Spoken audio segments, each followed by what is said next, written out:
आज के पॉडकास्ट के हमारे गेस्ट हैं बहुत ही experience and respected personality mister Prakash Chand Jalan, जो फाउंडर है Ganesh stock invest private limited के, जो 1993 से इन्वेस्टर्स और ट्रेडर के स्मार्ट सॉल्यूशंस को प्रोवाइड कर रहे हैं। मिस्टर जलान एक सीए हैं जिनके पास 40 इयर्स का एक्सपीरियंस है इक्विटी मार्केट में। उनका फोकस हमेशा रहा है ट्रस्ट, परफॉर्मेंस एंड इंटीग्रिटी पर। कमोडिटीज से लेके म्यूचुअल फंड, इक्विटी से लेके डेरिवेटिव, एल्गो ट्रेडिंग तक इन्होंने सभी एरियाज में अपना काम किया है। साथ ही एक दो फिलैंथ्रोपिस्ट भी हैं एंड रोटरी इंटरनेशनल जैसे सोशल कॉजेज से भी जुड़े हुए हैं। Let's begin with his inspiring journey and valuable market insights. Sir, welcome to the show. Thank you Rohit. Sir, मेरा पहला आपसे क्वेश्चन ये रहेगा कि सर आप सबसे पहले अपनी इन्वेस्टमेंट जर्नी के बारे में बताइए कि कैसे आपने स्टॉक मार्केट, फाइनेंशियल मार्केट में एंट्री ली। Rohit, I am a chartered accountant. मैंने तकरीबन 1977 टू 1980s के बीच में चार्टर्ड अकाउंटेंसी अपनी कंप्लीट करी थी। That period I used to go to as article clerk with some of my clients. एक तो जब मैं उनकी बुक्स देखता था तो उनके यहाँ इन्वेस्टमेंट्स दिखाई देते थे।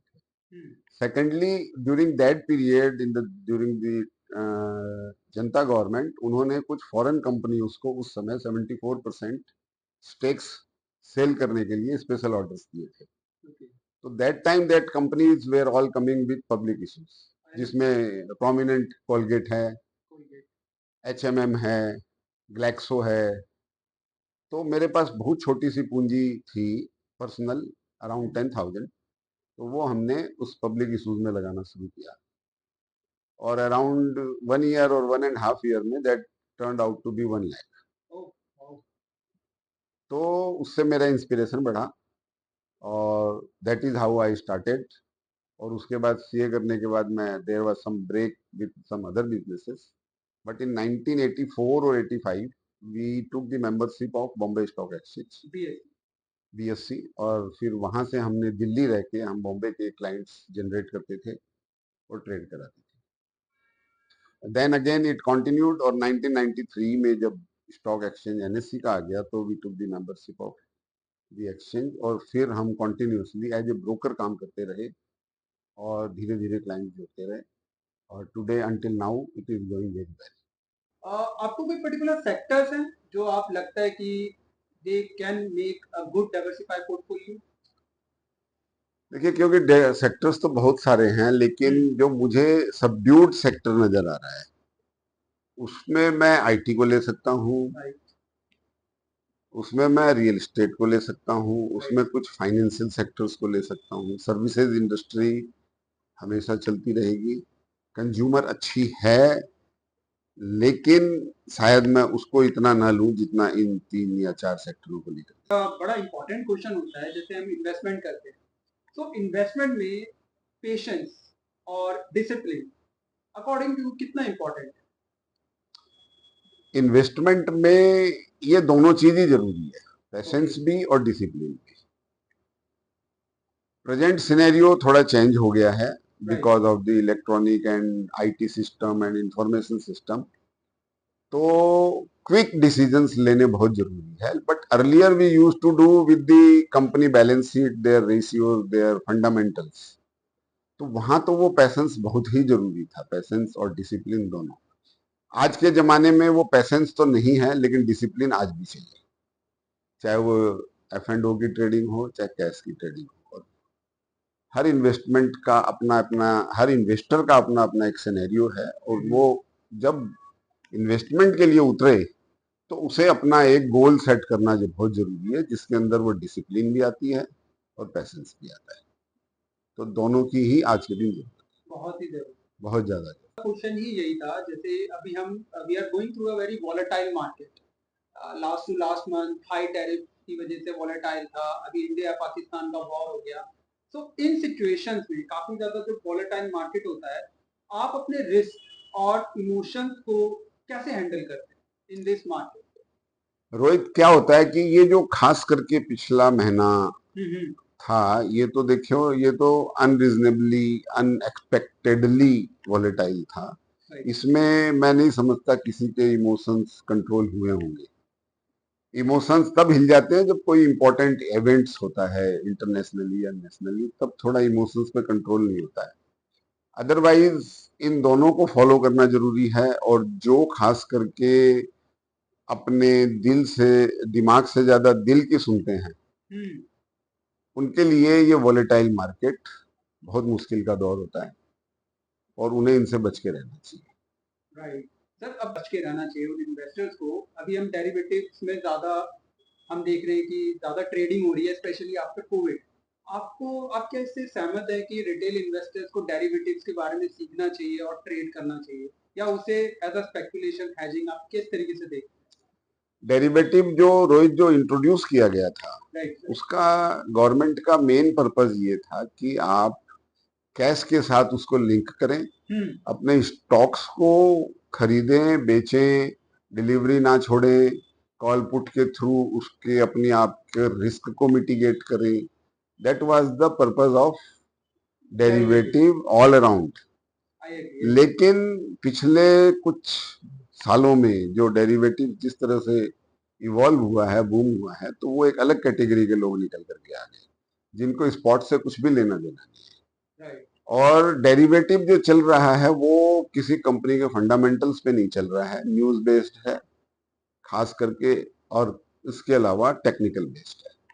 तो जिस आदमी को, चाहे वो रिटेलर हो, चाहे वो होलसेलर हो या बड़ा इन्वेस्टर हो, सबसे पहले उसको एक डिसिप्लिन मेंटेन करनी चाहिए, किसी टेक्निकल एडवाइस के अंदर ही डेरिवेटिव्स की ट्रेड करनी चाहिए।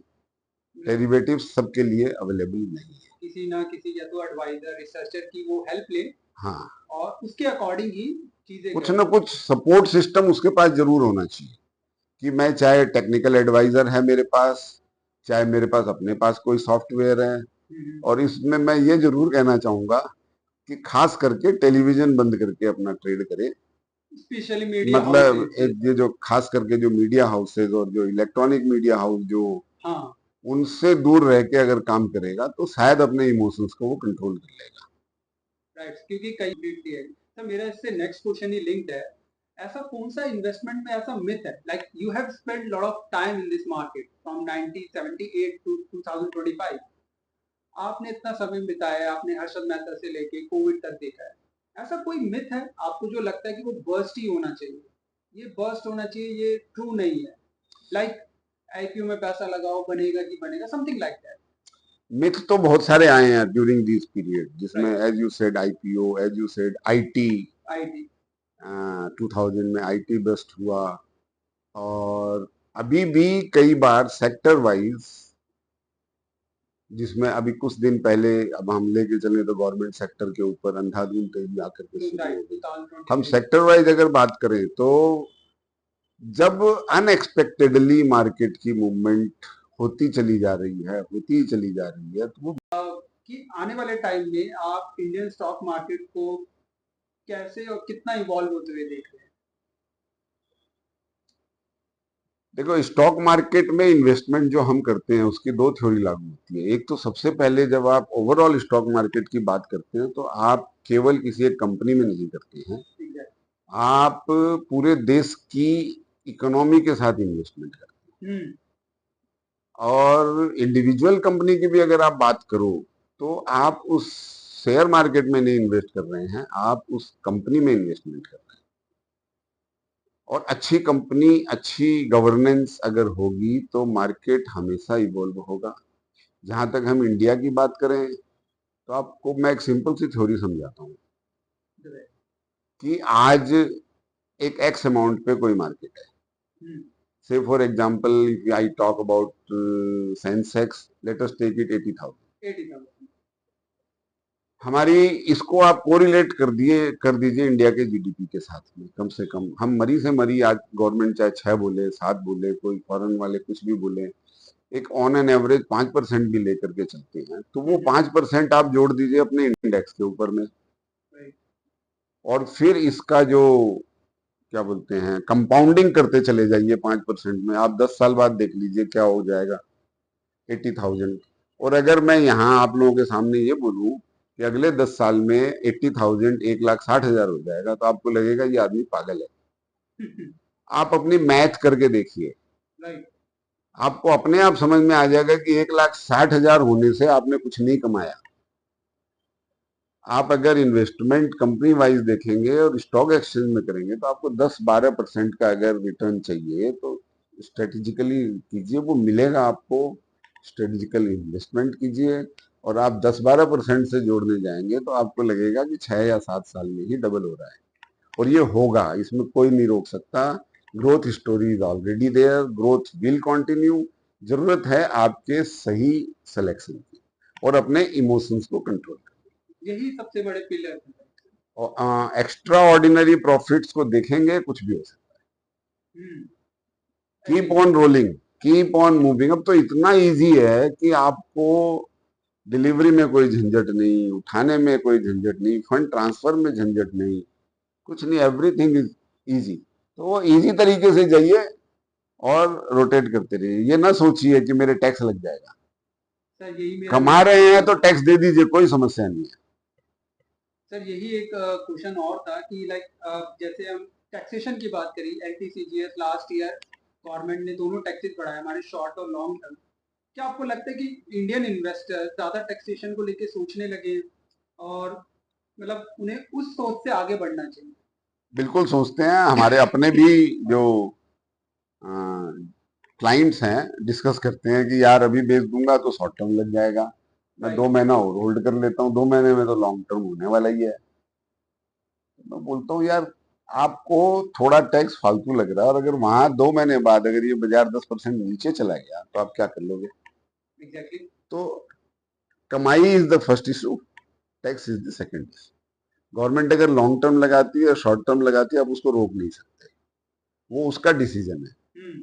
आप अपना प्रॉफिट देखिए, और भाई मेरे प्रॉफिट अगर हो रहा है तो टैक्स दे दो, कोई समस्या नहीं। और लॉस अगर किसी कारण से हो भी गया तो थोड़े दिन में वो भी प्रॉफिट में कन्वर्ट हो जाएगा। You have to remain in the market, keep on changing, hmm. Keep on changing your portfolio. एक से नहीं कमाएंगे, दूसरे से कमाएंगे। डाइवर्सिफाई के लिए। Diversify. Sir, thank you so much to coming our show. It was completely honor to have a podcast with you. Definitely हमारी जो ऑडियंस है उन्हें कुछ ना कुछ इन्वेस्टमेंट इंसाइट्स मिली होगी, वो आपसे सीखेंगे एंड आई होप हम अगला पॉडकास्ट फिर से आपके साथ करें, फिर से थैंक हम यू, आपकी इन्वेस्टमेंट जर्नी के थैंक यू, बारे में जाने और कुछ जाने। Thank you so much thank sir you, for to thank coming you, this show. thank you to you, thank you to the people who will be listening to me, sure. and I think they can connect me anytime that they want. Ganesh Stock Invest, they will get all the details. All this. Hmm. Thank you sir. Thank you.